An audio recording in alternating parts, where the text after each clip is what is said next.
Hi, Brethren Village. Chef Jim Carr here at Elizabeth Farms down in Lidditz.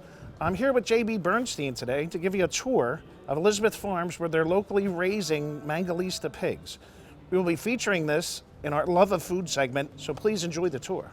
Thanks, Jim. My name is JB Bernstein. I'm the sales manager here at Elizabeth Farms. We raise, as you can see, Mangalitsa pigs. They're an ancient breed from Hungary, probably developed in the early 1800s for Hungarian royalty. They're what's known as a lard type pig. So, they have a very large fat cap, great marbling, also kind of known as the Kobe beef of pork. We've been raising pigs for about 2 years now to a lot of great restaurants in Philadelphia and the Lancaster area. Also selling pork to Philly and this area as well, delivery and shipping. It's 8th generation family-owned business.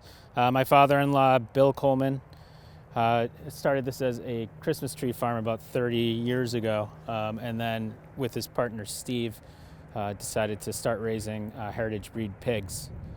So here we are. So this is our maternity ward. The structure dates back to 1757, or even earlier than that. And we have piglets that are as young as 2 days old and as old as 2 months old. They all stay with their moms until they're about 3 months, and then they go to the main enclosure, which is mostly forest and pasture. Okay, I'm going to kick it back to Jim for a cooking demo and sampling. Hey, thanks, JB. We're back here at Fieldcrest, and we brought along some pork loins with us. So you can see that they're very, very large and a nice fat cap on there. So first thing I'm going to do is I'm going to take the skin off of the loin.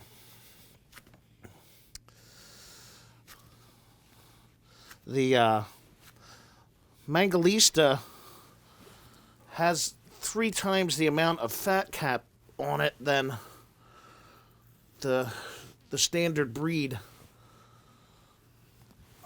that you would get in the grocery store. That's why it's highly prized and referred to as the Kobe beef of pork. I just find it amazing that this is raised right down the street in Lidditz, and now we have it available for you. We're going to be trying different cuts over the next few months. We're going to treat this as steak today, so we're going to do some loin steaks with very simple preparation, because we want you to experience the flavor very simply. So that'll make some good pork rinds. Now we're going to take off the rib bones.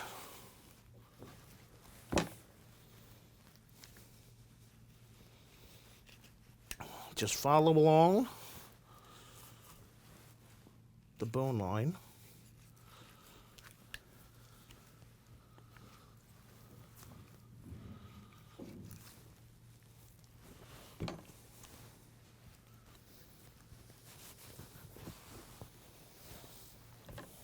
This would make for some tasty ribs. Again, simple preparation. I wouldn't slow roast these ribs. I would do a quick roast. They fair amount of meat on it, but the marbling in the loin is incredible, which we'll show you here in a second. I cut one of these up earlier, and I rendered out some of the fat, as you can see, and made some pure lard,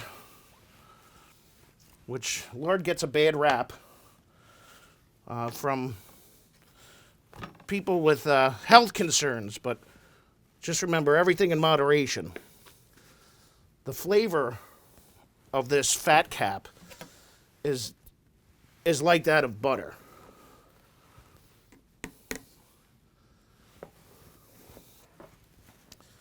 As you can see, just the sheer amount of fat cap there. I mean, it's absolutely beautiful. I'm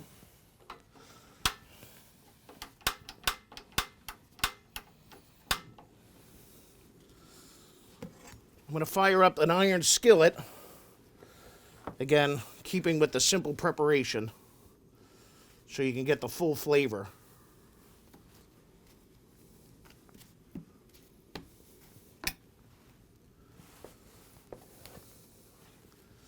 I will trim a little bit of this fat away when we're serving, but not too much.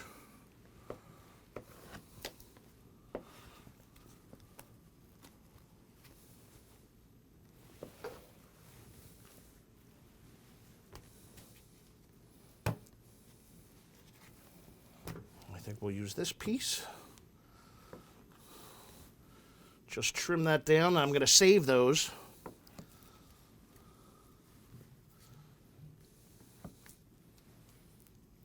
We'll save all the bones and the scraps for a special treat I'll share with you in a moment.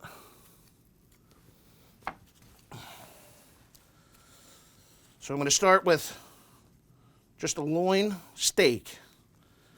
And I'm going to get that going. Just going to season with simple salt and pepper. Don't want to mask any of that flavor that you'll see. And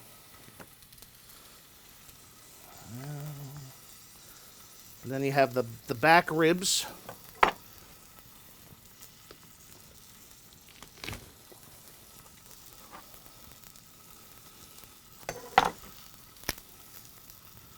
Saving all of that.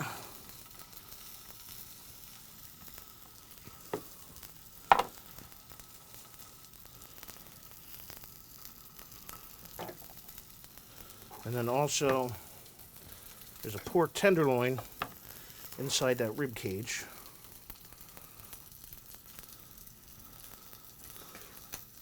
Make a great appetizer. We're going to save all those scraps. So while we're letting this sear, I'd like to introduce you to a special guest of ours, Pastor Dana. Well, thank you, Jim, and I'm excited to be here and share a treat that I grew up eating. And in the early 1600s, on the day that you would be butchering, you wanted to make sure that you used all of the pig. And so one food that I grew up enjoying was Scrapple and making Scrapple. And so when you saw Jim set this little piece aside, or some of the rib meat down here aside, it does not go to waste. It was said that you use everything in the pig but the squeal. Well, my family was a little more finicky on that. We didn't like to use everything.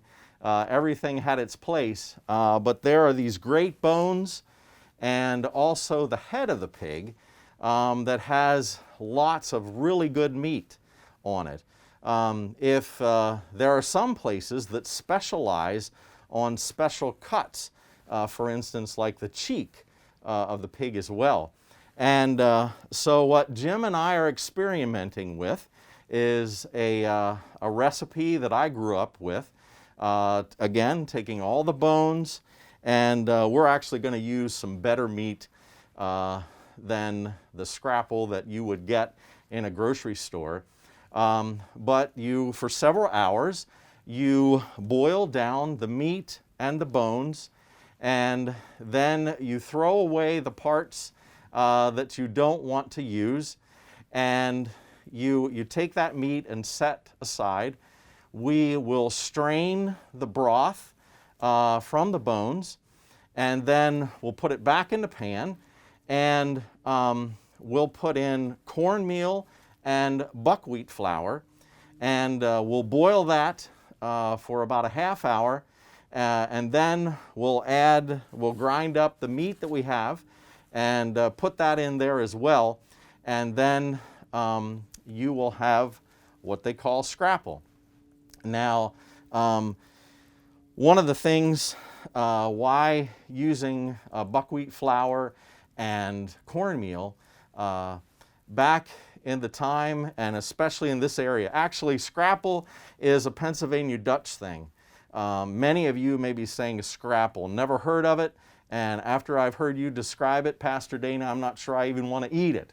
But they use cornmeal because corn was prevalent, and families wanted to feed their families over the winter, and so it was a good way to use the excess meat and also use some of the excess corn to make a nice breakfast or any time of day meal.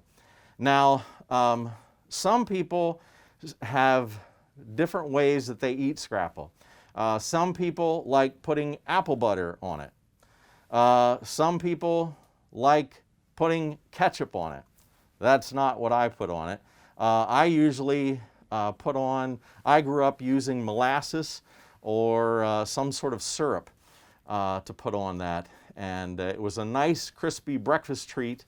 And so I'm excited that Jim and I can experiment together in making scrapple and use all of this pig, not letting anything go to waste.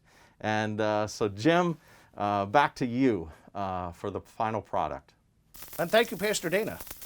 Here we're almost finished with our pork loin steak. As you can see, I simply put this in the iron skillet. I didn't season this pan at all. And you can just see the juice and the luxurious butter-like fat rendering off of that.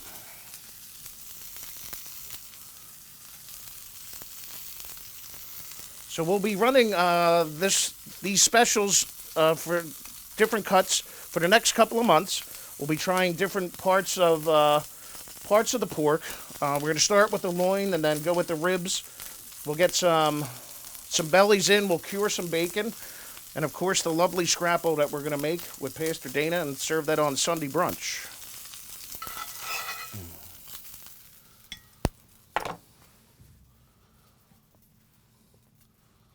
I can't wait for you to try that. Thank you very much.